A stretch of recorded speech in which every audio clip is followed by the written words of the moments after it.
Friends அனைவருக்கும் வணக்கம். நம்மளோட மங்களம்ஸ் கிச்சனில் இன்னைக்கு ரொம்பவே சுவையான ஹெல்த்தியான ஒரு தோசை ரெசிபி தான் பார்க்க போகிறோம். ஸோ வாங்க எப்படி பண்ணுறதுன்னு பார்க்கலாம்.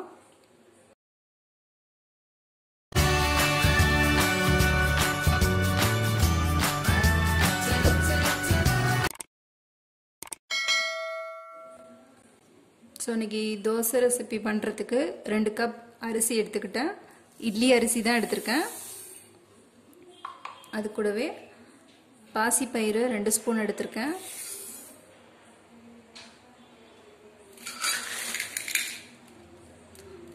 அது கூட 2 ஸ்பூன் வெள்ளை கொண்டக்கடலை எடுத்திருக்கேன். 2 ஸ்பூன் வேர்க்கடலை எடுத்திருக்கேன். 2 ஸ்பூன் கருப்பு கொண்டக்கடலை. அது கூட 2 ஸ்பூன் உளுத்தம்பருப்பு.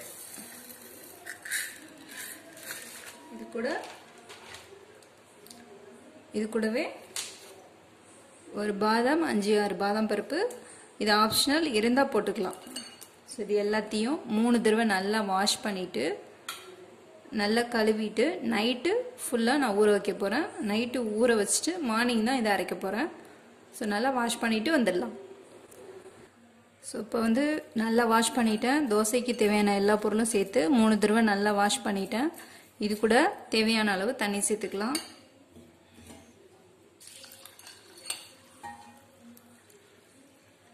தண்ணி ஃபுல்லாக மூழ்கிற அளவு ஊற்றிக்கோங்க.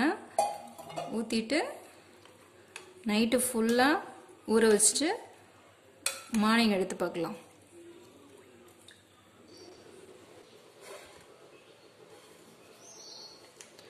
பாருங்கள், நைட்டு ஃபுல்லாக ஊறினது எவ்வளோ சூப்பராக ஊறியிருக்கு. இது வந்து நல்ல ப்ரோட்டீன் ரிச் தோசை, ரொம்ப ஹெல்த்துக்கு நல்லது. பசங்க வீட்டில் எல்லாருமே சாப்பிட்லாம். எல்லாருக்குமே மார்னிங் இதை கொடுத்தீங்கன்னா ரொம்ப ரொம்ப ரொம்ப நல்லது.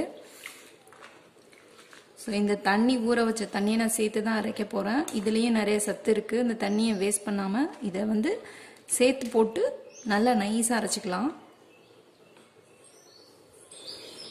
இதை வந்து ஒரு ஜாரில் போட்டு நல்லா நைஸாக அரைச்சிக்கலாம். இதுக்கு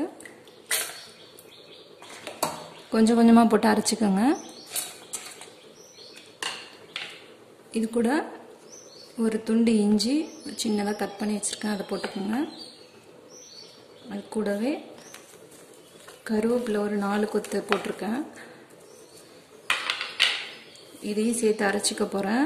இதை வந்து நீங்கள் அப்படியே தோசையில் போட்டு ஊற்றுனீங்கன்னா கருவேப்பிலையெல்லாம் எடுத்துருவாங்க. இது கூட சேர்த்து அரைச்சிட்டிங்கன்னா சேர்த்தே சாப்பிட்ருவாங்க. அதனால் இது மாதிரி நான் எப்பவும் இது மாதிரி தான் போடுவேன். ஸோ இது மாதிரி சேர்த்து அரைச்சிக்கோங்க. கருவேப்பிலையில் நிறைய அயன் இருக்குது. அதோட செரிமானத்துக்கும் ரொம்ப நல்லது. அதனால் கருவேப்பிலை நிறையா சேர்த்துக்குங்க. இது கூட தேவையான அளவு உப்பு போட்டுக்கிறேன். இதை நைஸாக அரைச்சிட்டு வந்துடலாம். இப்போ நல்லா நைஸாக அரைச்சிட்டேன். இது ஒரு பாத்திரத்தில் ஊற்றி எடுத்துக்கலாம்.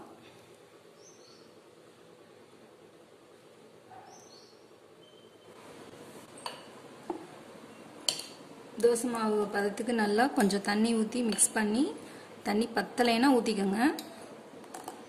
இது மாதிரி கரைச்சிட்டு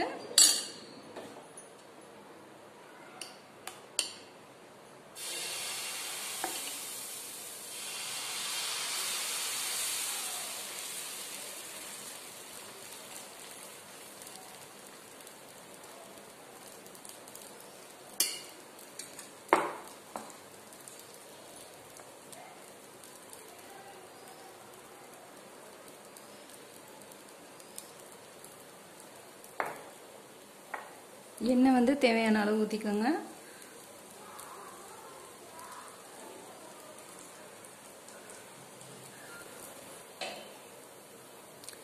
ஒரு சைடு நல்லா வெந்தோன்னே இன்னொரு சைடு திருப்பி போட்டுக்கலாம். இப்போ ஒரு சைடு நல்லா வெந்துருச்சு. இப்போ இன்னொரு சைடு திருப்பி போட்டுக்கலாம்.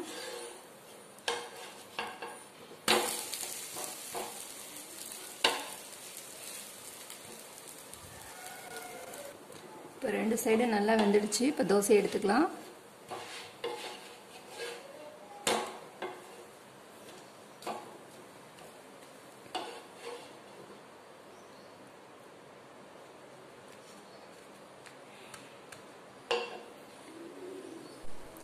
இப்போ சுட சுட தோசை ரெடி பண்ணியாச்சு.